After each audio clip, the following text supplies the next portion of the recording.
Welcome, folks. I'm Eddie Carson, and you're listening to Race Matters. I'm joined here by my co-host, Jeffrey Baker, whom we'll kind of lean in and bring into the funk here in a little bit. But like we do every episode, we lean into the nomenclature of exploring race, class, gender, culture, and those issues that seem to divide us, but also those things that allow us to come together and to bridge our divides, to listen and to learn and to gain a little bit of insight as we move forward. Oh, like I like to think about this stuff all the time. It's just all about that good funk. It's about the blues. And whoa, as we're going to lean into the blues a little bit more. You can find Race Matters on my website at professorcarson.com. You can find Race Matters on YouTube. You can also find Race Matters on SoundCloud. We're coming here from WJOP, Joppa Radio, Newburyport, Massachusetts. And while we're coming from there, we're kind of transplants, and you'll kind of get a little bit more of that early stuff going on. Professor Baker, brother, I'm excited to have you on the show as co-host of Race Matters. My friend, tell folks a little bit about you as we start to get into this conversation. Carson, it is a high honor to join you as co-host of Race Matters, which you've been pushing for 70-something episodes now. And I was one of your guests a long time ago, and I'm happy to join you now as co-host. I was just doing some math, and you and I were freshmen together at Harding University 32 years ago in the 1900s, and here we are still doing business. Two Southern guys who have gone around and seen the world, and I'm very, very happy to be with you. We're going to talk about this a lot today, but you and I both have just returned to the South. I have returned with my family. We are now in Tuscaloosa County, Alabama. I'm a professor at the University of Alabama School of Law, where I am an associate dean and run the clinical programs. And here I am legally and morally obligated to say that I am not speaking on behalf of my institution, the University of Alabama, or the School of Law, but only on my own. But I am thrilled to be speaking with you, and this is going to be a lot of fun to explore all of these issues together. I'm going to go ahead and throw that disclaimer out too, because like all episodes, and you see it in the credit too, right? This show reflects our views, our opinions, and the opinions and views of our guests, and they are no reflection on other institutions, employers, boards, committees, and other things we serve on. You know, Jeff, it was interesting, and I got to say this because I hadn't quite committed myself to coming back down south yet, but the thought was slowly percolating. And then I get this cryptic email from you saying, brother, I think I'm going to be headed back from leaving Malibu and headed back down south to Alabama, Tuscaloosa, where you are and all of that stuff.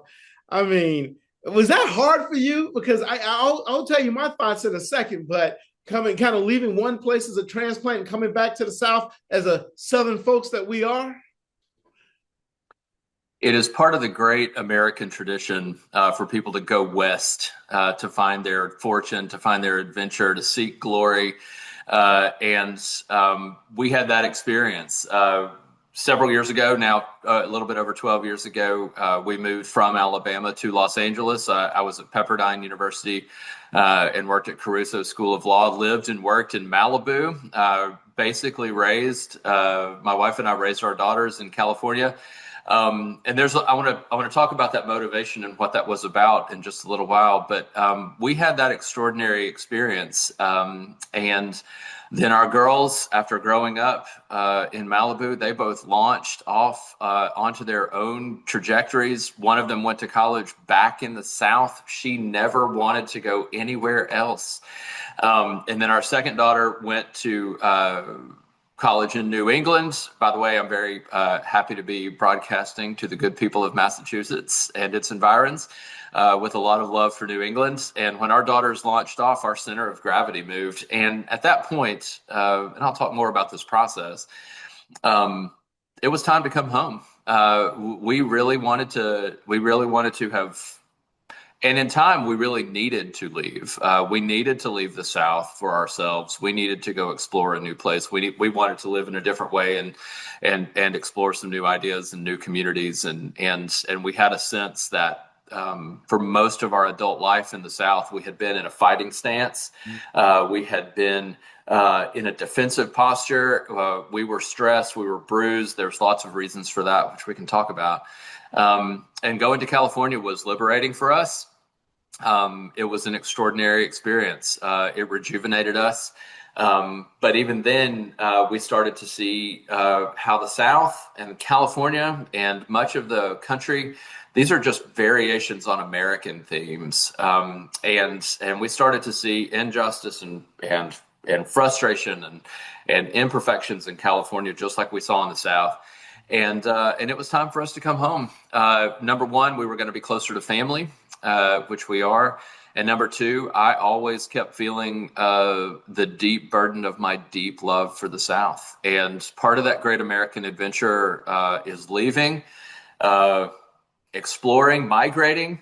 And then very much part of that American story is coming home, sort of when the deep roots call us home. And that's been our experience. It's interesting, I was sitting here, I was thinking about the fact that, my wife and I, for years, we've talked about what it would be like to return to the South. Are we ready to return to the South? And I got to be honest with you, one of the things we talked about is the fact that we can do it. We're going to, cost of living's a little less, probably a little bit more affordable. Our family, right? In many ways, the hood is the South for us in many ways. But yet, when we were wrestling with that return, it felt maybe premature, right? Family issues. There are a lot of factors that kind of led to us coming back. And we sat there and we thought about it. We sat there and we wrestled with this idea like, okay, what are, and I don't know if you do this, the pros and the cons of going back. One, no offense to New England folks. I'm just going to go ahead and I'm just going to have to say this. The food down here is much better. Much better. Oh, much better. A little bit of spice, a little bit of different things, right. And stuff like that. The other thing too, and maybe it's just because of the parts of New England I was at, I actually see more people who look like me down here. Right. You'll like this story. When I first moved up to New England, I had a student who said, "Eddie, you're from Alabama? Lived in Texas and Arkansas and all these places?" Like, yeah, but you're married to a white woman. What was that like? And all of that stuff. I was like, look here, brother. I'm up here in liberal Massachusetts, and folks look at us and look at me like I'm more of an alien than folks down here do, down in the deep South. So we sat there and we chewed on that for a little bit too. I think really ultimately though, and I'm just going to say it, I'm going to miss skiing. This is a white side of me coming out. Miss skiing. No, for sure. And, we could talk all day about this. Like, what is the South? The South is geography. The South is history. The South is a culture. It's a society, but it's still many, many, many things. And it's layers and layers and layers. I grew up in Mississippi, in a small town relatively near here, Columbus, Mississippi. I went to an 85% Black public high school. And there were, of course, in Mississippi didn't integrate its high schools effectively until 1971, which is almost 20 years after Brown versus Board of Education. And I was about 20 years after that. So there's a long tail of segregation and racism and Jim Crow in the South. That is for sure. Absolutely. We'll talk about that a lot. But there is something important about the South that I think sometimes the rest of the country doesn't actually realize, is that in the South, especially the deep South, where you and I are from, Black and white people have to live do live in very close proximity to each other. Although, And although, right, just like the rest of the world, segregation is still real here, as it is in for other sure. places. But you're right about that proximity. Just want to point. And I think the country is in a process right now of resegregating, Oh, yeah. and there are forces that are resegregating a more or less down the road of integration in most of the country. I think that's true in most places. But what I found in California was, despite that, Los Angeles County, where I lived, has just wild demographic diversity. And like 180 languages, native languages spoken in Los Angeles County. I mean, just 50% of all people in Los Angeles speak a language other than English at home. If you want groceries from any country in the world, you just put it in Google Maps and go there 24 hours a day. Like Los Angeles, wildly diverse, but almost just as segregated as the South, and economically so, in such a way that people rarely have to very, very intentionally interact with their neighbors in proximity. And so what I found between teaching in the Deep South and then teaching in California is that very often the Southern students have a much more sophisticated facility in talking about race and the experience of race than people that we found in California. And not that that's more or less progressive or more or less sophisticated, but just the proximity of people makes a huge difference. And, Mississippi is demographically the state in the nation with the most Black people per capita, right? So, You know that. and it is, and so when people talk about, like, of course, I'm not going to speak about the Black experience in the South, but I will say, I know some people outside the South who will say, "Oh, I could never go there," even though there are more people of color per capita in much of the South than there are in the rest of the country. Earlier you talked about this idea of being in the South, both of us, and having to go away, then we come back. And I'm oftentimes left reflecting on, the whole Great Migration, thinking about Black people when, one of the largest mass movements in U.S. history, Black people fleeing the South from Jim Crow, the Klan, segregation, all of those things that are there. And yet we know by the time we get to the 70s, there's that return, especially to what's going to become the new Black Mecca replacing Harlem, that becomes Atlanta. And that kind of still features that particular avenue that's there and everything too. But, when I think about the South, I always think about Langston Hughes' poem, The South.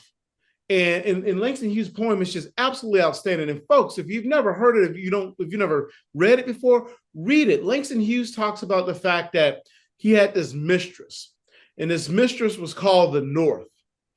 And he was forced into the cold arms of his mistress in the North, who would bring him in, but he never really loved her and she never really loved him.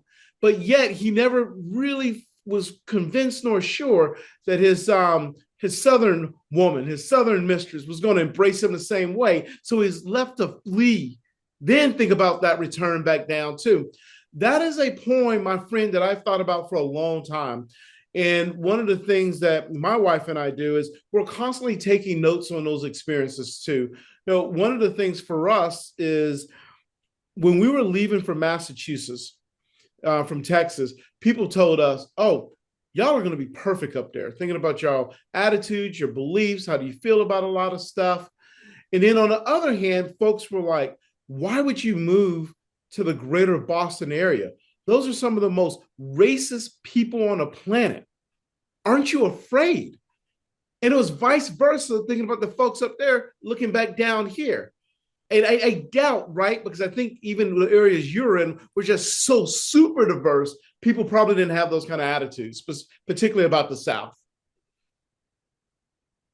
No, when we were coming back, I've had people from California say, "Oh, I bet you can't wait to get out of crazy California." And then I've had people say, "How could you possibly go back to the deep red South?" And then I've had people in Alabama say, "Aren't you glad you're back from crazy California?" Or, "How could you possibly have come back?" So, there's just this misaligned misunderstanding about both places. And and all over the country. And this is one of the things that I was talking about. Like these are variations on an American problem.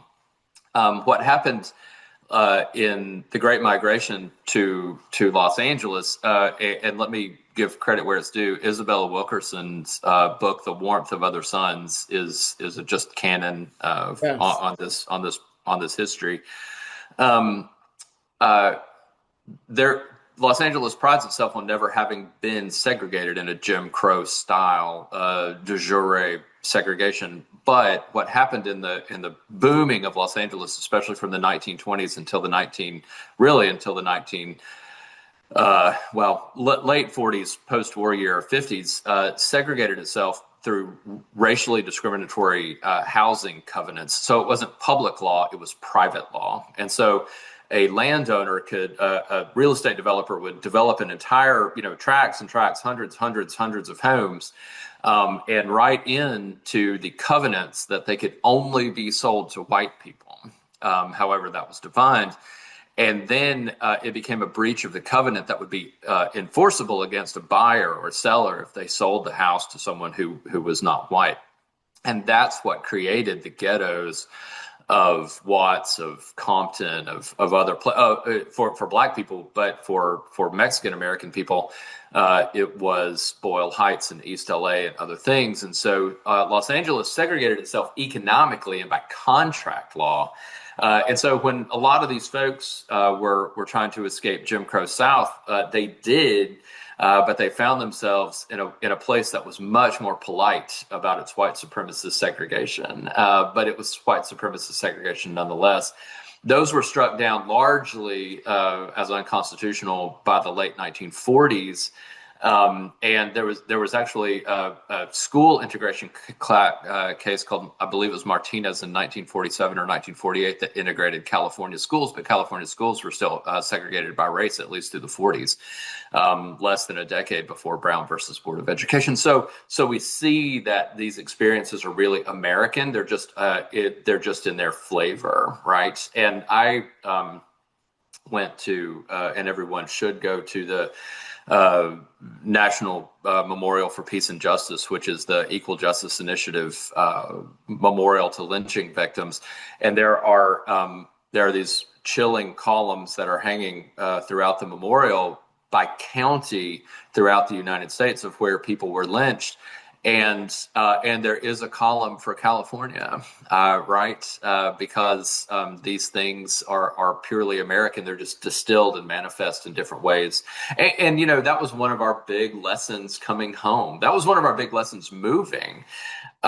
We moved to California. We were seeking a more progressive, more diverse kind of blue place. We moved during the optimistic age of Obama. We were like, we have come out. We're gonna LA, baby. Like, we are here.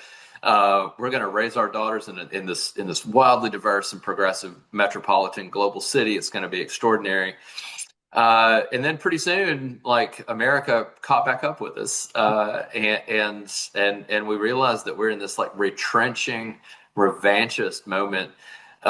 Which in a way made it easier for us to come back to the South, because some scales fell off our eyes, and we were like, look, we can't escape all of the things that make America America.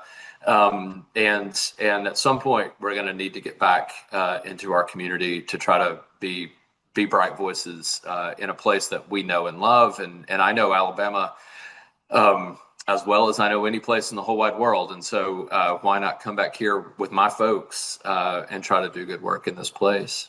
We sit here and we think about that too. This is not a judgment on the South, but I do believe my voice, your voice, our partners' voices, right, are needed in different ways, because there's still marginalized communities here in the South, as there are in other places. And sometimes those marginalized communities deep South, there can be this sense of isolation, right? And one of the things we're doing is we're chewing and thinking about this for a good bit.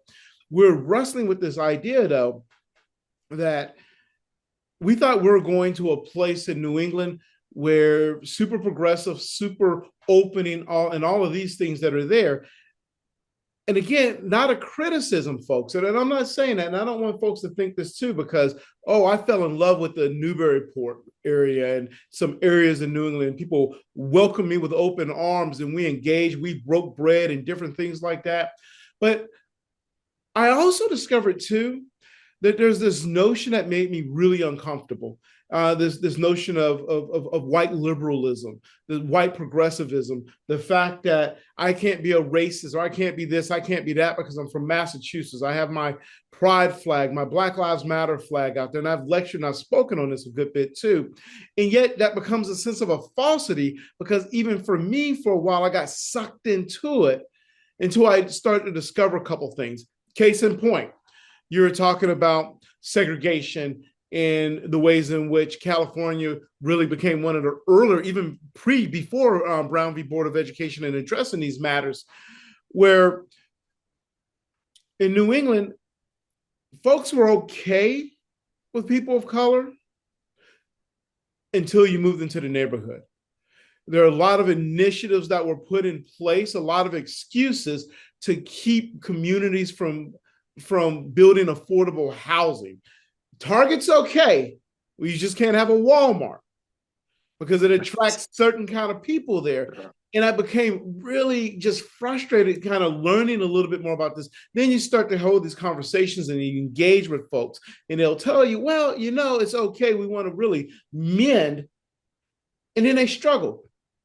Newburyport, Massachusetts, a conversation that we've had and they continue to have, where the cost of living has just gone through the roof. The number of people of color who live in Newburyport, Massachusetts is nil.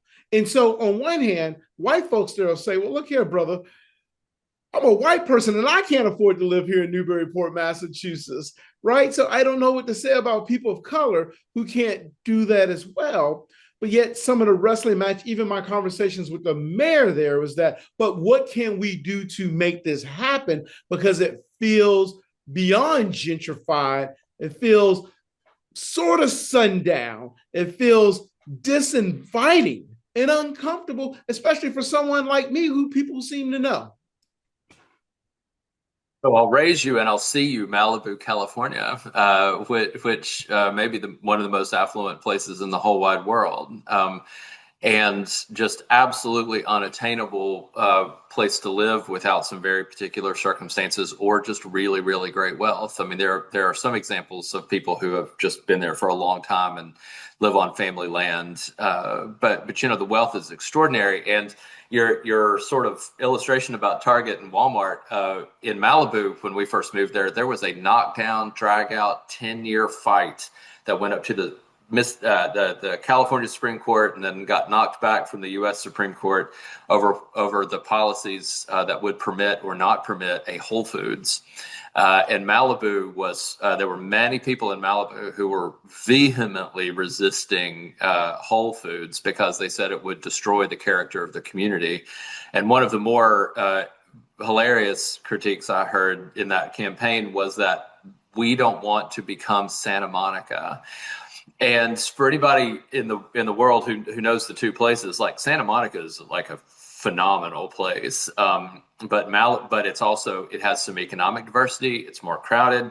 It has racial diversity. It has other things. And what people meant by that probably was about traffic and development, but coded in all of that is just defending our lifestyle and defending the special character of this place. And defending the special character of the place has been Malibu's entire DNA since the early 1900s. But it ends up being coded into all of those American things that kept people out in the first place. So there's a story to tell about Bruce's Beach and other communities in Southern California that were black enclaves, but then wiped out by the Klan and by white property owners. But it was always through the lens of real estate. And then it was always it's property values. Well, it's the character of our neighborhood. Well, it's the traditional character of our neighborhood. Well, it's the country character of our neighborhood. And all of those things have a tail that go all the way back into segregation, right? And the ability to keep people at bay But then to turn around with this colorblind sort of neutral language and say, well, we're just trying to defend the nature of our place. But what that really, the effect of that means, like, just go away. And my last note on Malibu, very progressive politics, especially around ideas of homelessness and caring for folks. But I'm speaking in generalities. There are lots of people who were really trying to do a lot of good work. But the overall political situation was, we don't want to be cruel to homeless people, but we don't want them here. Like, we'll pay for a shelter somewhere else. So we don't want to defend anybody. We don't want to offend anybody's constitutional rights, but please get off our beach, which is a chilling sort of American expression. Well, I mean, let's just go back to the governor of California, Gavin Newsom. Hey, you talk about someone who confuses me at times too. Some of the things he says, I'm like, oh, I like this Gavin one day. The next day, I'm like, I don't know about him. I'm just not sure. Not quite sure I grasp or understand it. You got that no look going on. Let me go back to another point. You got to do it. I wrote an essay recently with the Mississippi Free Press, which I love, and I love they're a nonprofit independent journalist, woman founded media outlet in Mississippi. I love them very much, and they let me publish from time to time. And I wrote about this because some of these stories that you're telling about New England and some of these stories that I'm telling about California, I see some Southerners get up a little bit and say, see, like, we're not so bad. Everybody's this bad. And then it becomes a sense of like pride and defense, and then also a little bit of justification. Like, you say they're so great, but they're really not. See, we're all in it together. And I think that can become an excuse to say, well, everybody else is doing it too, right? So we don't have to get our own house in order. But here's an observation I made in that essay. I think there's a cultural difference here that doesn't slice red or blue or left or right, and it's a cultural sense that in the South there is a sense that we are just going to take care of our own. Like, my neighbors and I are going to take care of each other if there's a problem.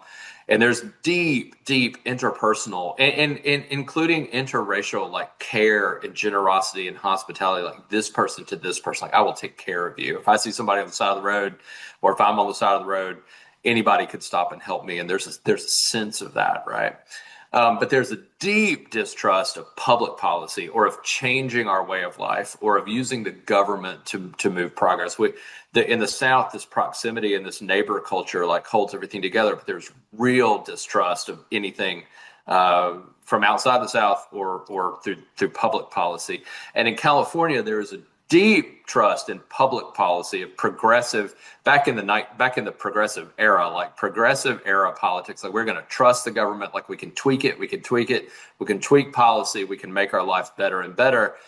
We can make the economy better and better by tweaking public policy and the law. But there is just, at least in the big cities, like, just very little neighbor concern like this, right? So in one poll in California would be, we trust public policy, but I don't trust or know my neighbor. And in the South, it's, I trust my neighbor, but stay out of my business. And I would like to see America figure those two things out. Well, but I mean, that's going to be challenging, though, because again, you think about this and you think about the narrative and the history of the South and that distrust of the federal government, right? And think about really those policies and folks not wanting to be told what to do. Although right. I will say this about Southerners, right? And that is this.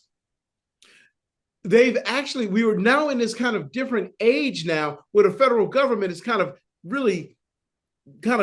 gotten into things and told them everything to do, and they've embraced it in a way where they don't even realize they're doing all the things they say they don't want to do. And sometimes I get in these conversations with folks and I point it out, and they sit there and they're like, you know what? No, Eddie, it's not the same thing. Or I'll tell you a conversation I had recently with someone. I was sitting there talking about political alignment and political realignment, and how even political parties have switched and how those things have changed. And I'm sitting there, brother, and I got this information. I mean, I read VO Keys. I know this information. I'm going through it piece by piece by piece. And there was still a rejection of this information.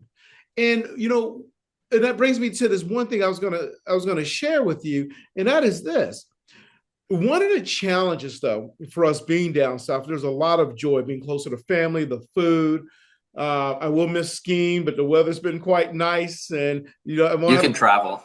Yeah, right. That's the idea. I can travel. I want up to Right. shovel snow and everything.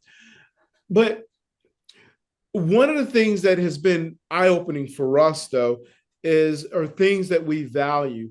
There's a culture that is anti-science and recycling.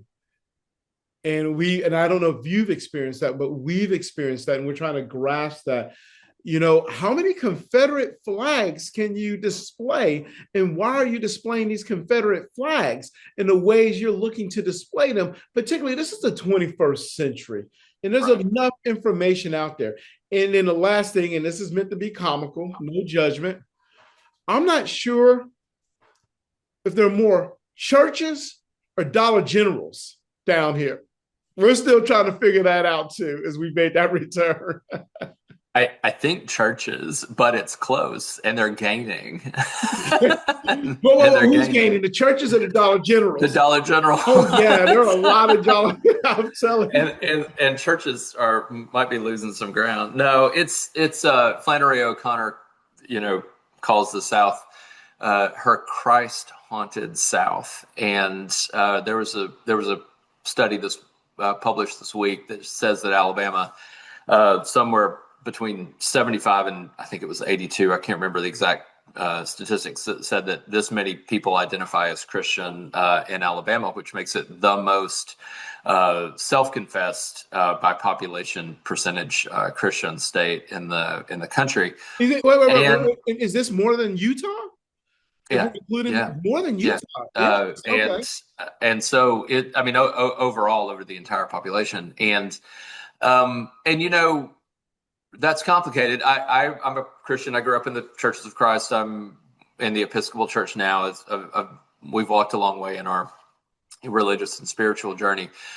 But I think there is, in all of this, when it comes to faith and faith in politics and faith in public policy and faith in all of these things that we talk about, is that it is so inescapable that if we're going to have these kinds of conversations, it's almost impossible to not engage with people on that level. Because if you want to make any sort of, and it's, by the way, it's super easy to exploit.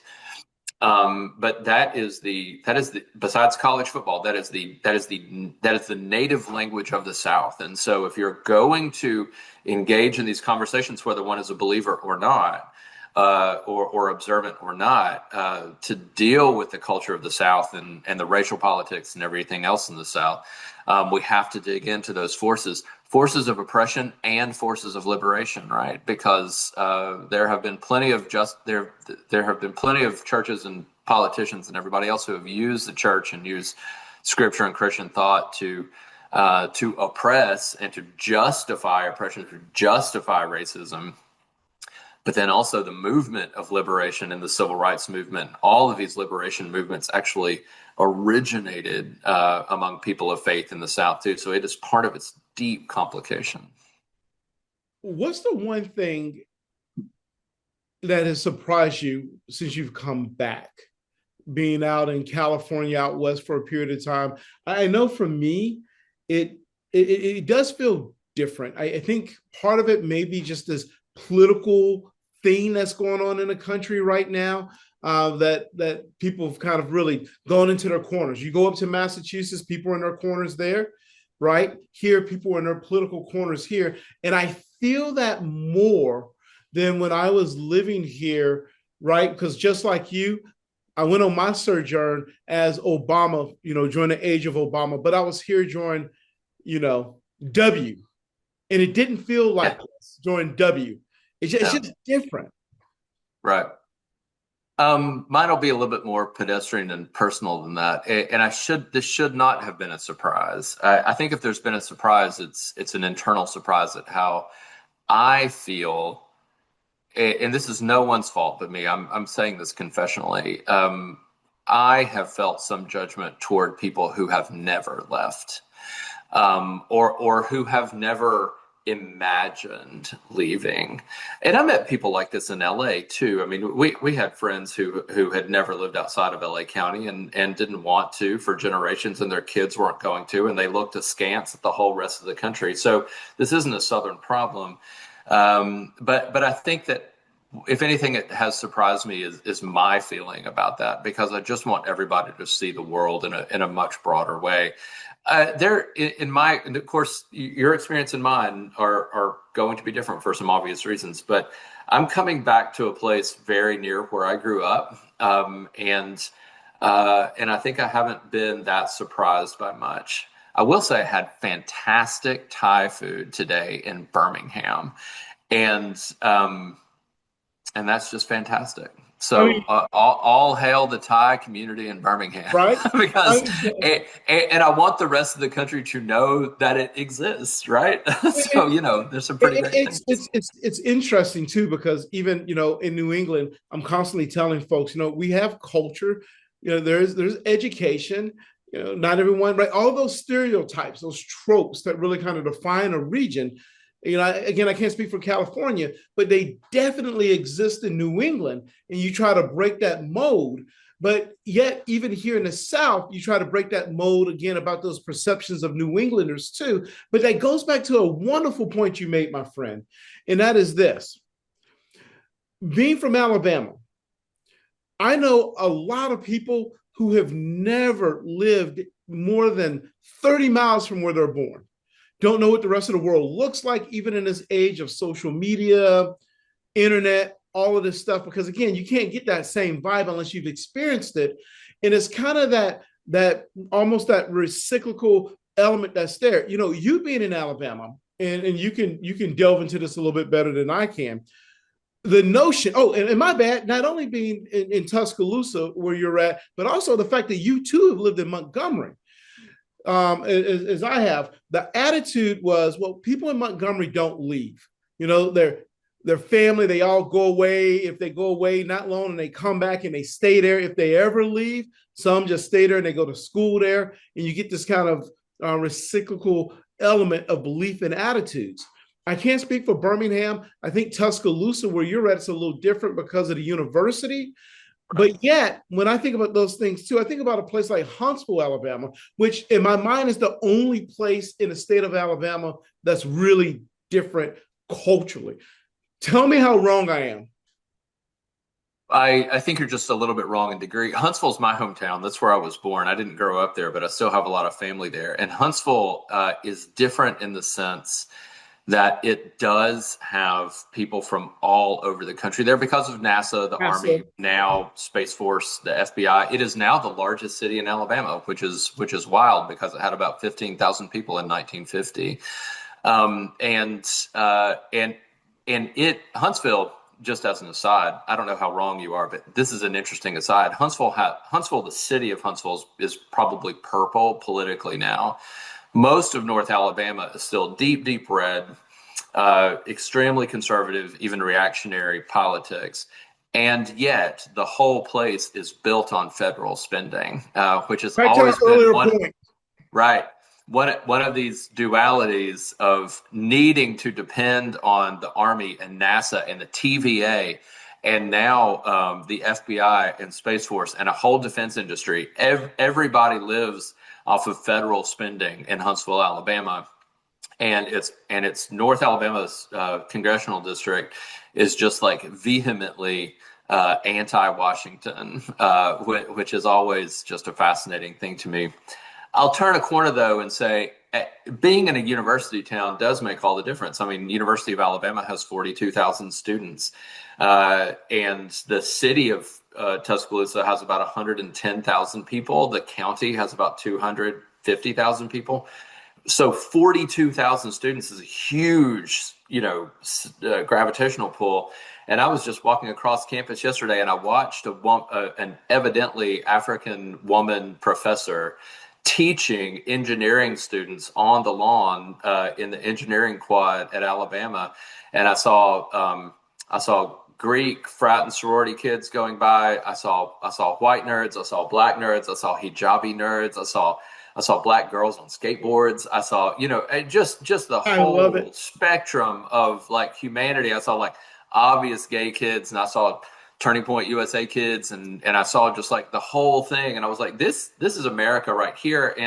And to think that, George Wallace stood in front of the schoolhouse door, well, until he didn't. And that was not that long ago. And here is just nearly as cosmopolitan a campus as I have seen in the United States. Maybe not in New York, and maybe not UCLA, but in most of the parts of the country, this is as as diverse and exciting a university campus. And frankly, and this is not, I don't mean this as a criticism of my former employer, but University of Alabama is wildly more diverse across every spectrum than Pepperdine was in Los Angeles County. And so, it's far more complicated story than most people think. What are you most excited about being back down south? If you had to pick one thing, brother, I'm gonna put this on the spot. No, no, no, no, no, no, no, no, no, no. No, no, no. You got one I thing, am. one thing. You got to pick one thing. What's that one thing? We are. When we left, we felt constrained by a lot of very strong cultural ties and a lot of deep things that we needed to shake off. And with love for everybody in our past and in our history, we are just not returning to those constraints. And so, what most excites me about the South, besides being near SEC football again, is really connecting with communities that we didn't connect with before, and really, really finding our fellow travelers. And we're already doing that. In fact, tonight we're going to a performance of the Bread and Puppet Theater Troupe, which has been a hippie, radical theater troupe in New England since the 60s, and they are coming down to set up and perform on the grounds of Canterbury Chapel Episcopal Church at the University of Alabama. And so we're going to go watch this like traveling theater troupe with people we love, and that's just weird and amazing. And that's not part of our Southern experience before. Okay, how about you? So what are you most excited about being back in the South in Tennessee? I mean, this is an easy one for us. And again, this is not an indictment on New England or anything, but my partner and I, we are huge. We are hardcore food people. I mean, hardcore food people. I have witnessed you be hardcore food person. Witnessed Yes. We've broken bread a few times. And, we're excited about the fact that we can get some of the things that we had a hard time finding in places. We like our collard greens to be cooked a certain way, right? Yep. We lean into grits, and I don't mean the bourgeois grits where you got to throw the shrimp in there and all of that stuff. I'm talking about breakfast grits and all of that. Right. We are really most excited about the idea that we can come back, we can engage in a food culture with food markets, and we can lean into that. We can talk about that in particular ways. And in doing so, we can observe, and this is the great thing about Southern food markets, the diversity that the South offers, particularly when we talk about the diversity of peoples that surround us. White folks, Black folks, brown folks. People forget that there is a sizable Asian population and Middle Eastern population down South too. Right. And those things are really satisfying because I don't know if you know this or not, but in New England, we used to, I'll use this bourgeois term, vacation. People talk about where they vacation to, brother. We vacation in Memphis. We would, yeah, right. Boston, that's right. We would leave Boston, Logan, go to Memphis, and we would spend a week there. We'd spend a week down in New Orleans. Just so we can kind of get that sense, that hub of all the things we like, all centered around food and the diversity of peoples that we're looking to engage with. That's it. Nothing complex, nothing like that. As simple as that. So I'll end on this. In Malibu, we had, because we lived on campus, we actually had a condo on top of a mountain looking out over the Santa Monica Bay. I've seen pictures of that. Yeah, right. Absolutely. I could see the sun come up over the city. I could see it go down over the ocean. Like we had a spectacular place. And right now, I can look out my window right now, and all I see is a green canopy of trees. And there's something about looking at the green, deep green, sylvan beauty of Alabama that just fills my eyes and goes into my soul. And like at this point in my life, like give me the woods. I will soak up the woods. Not a And beach person, not a surfer. I hiked in dusty mountains and I loved them and they were beautiful in the right light. But give me the woods right now, and so we're very happy to be home for sure. What and Jeff, as we get to the end of this, and I know we were going to probably delve in and talk a little bit about Fred Gray, but we're going to have to save that for another episode because this has just been too fun and everything too. Mr. Gray is worth his own episode, so maybe we Well, can that's what just I'm going to say. focus I on was that. thinking that we need to bring Yeah, someone in and connect it. That's his own thing because I don't want it to feel like a that's side right. thing. That brother is just too amazing and all those things there. What what is your hope though for the Deep South? You know, what your concern or concerns, and what is your hope now that you're back in the mix, back in the fold? My deep-seated hope is that, and this is, I mean, this has been generations in coming, and I may never see it. We may never ever see it.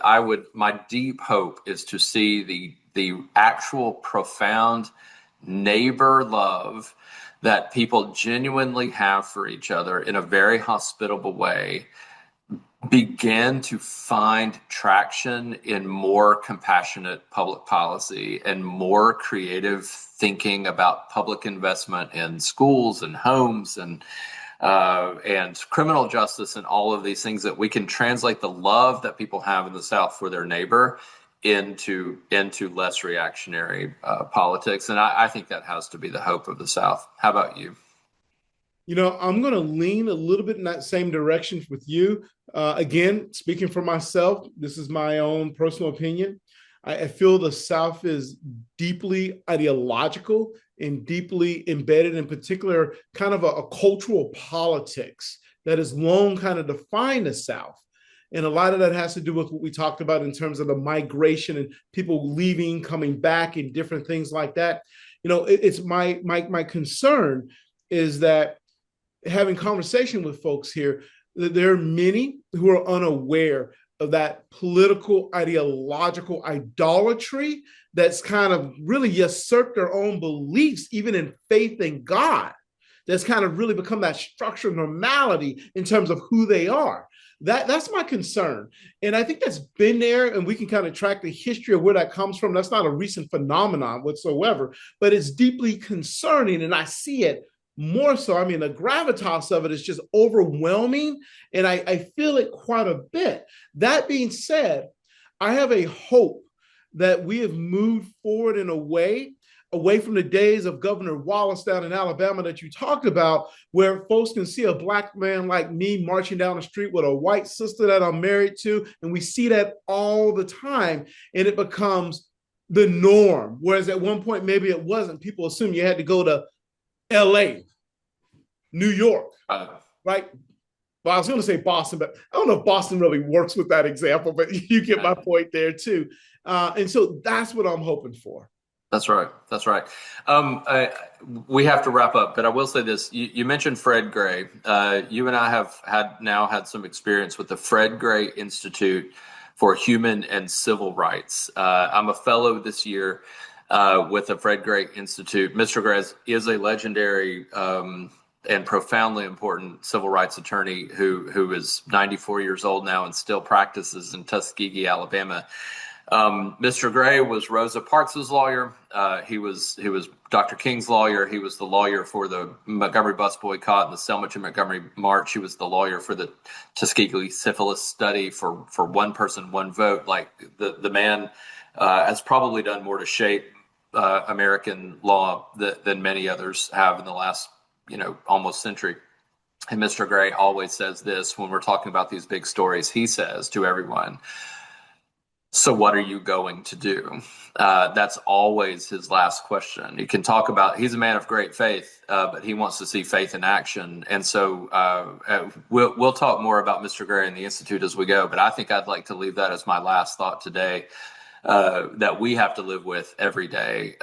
As much as we love this place and as much as it frustrates us, The question has to be like, so what will you do? And I want to say thank you for inviting me to help you co-host this show, because it's life-giving and we're going to have a lot of good conversations with brilliant people. We are, my friends. With that said, folks, I'm Eddie Carson. Oh, and I'm Jeff Baker. Thank you for chiming in to Race Matters. Till next time.